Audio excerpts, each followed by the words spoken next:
Aleykum an tuhibbu Zeynəb, Peyğəmbər buyurub. Sizə nəsiyyət edirəm, tövsiyə edirəm ki, Zeynəbi sevəsiz. Bu xanımın sevgisi tövsiyə olunur bizlərə. Onun adını Allah qoyub Peyğəmbərə, deyib Peyğəmbər onun adını qoyub. Zeynü Əbi, o atasının zinətidir. Atası Həzrəti Əlinin zinəti Həzrəti Zeynəbdir. Əlinin ürəyində qalan sözlərin hamısını Kufədə o dedi. Əlinin ürəyinə dağ çəkən sözləri Zeynəb dilinə gətirdi.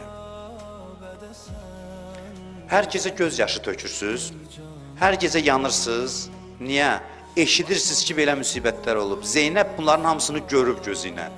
Heç kəs İmam Hüseynin başının bədənindən ayrılmasını görməmişdi. Heç bir şəhid, əvvəl-fəzağı da görmədi.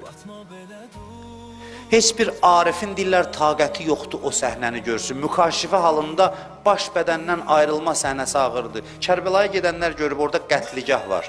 Allah qismət eləsin görəsin. Ora yaxınlaşanda dillər çox deyənməyim, məkruhdur orada deyənmə. O qətligah, İmam Hüseynin qətl olunduğu yerdə adam yaxınlaşanda ağırlığını hiss edir. Mən görmüşəm, dayanmaq olmur. Hələ qətlicə. Xanım Zeynəb təllin üstündən baxıb görürdü ki, Hüseynin diri-diri başı bədənindən ayrılır. Onu görürdü.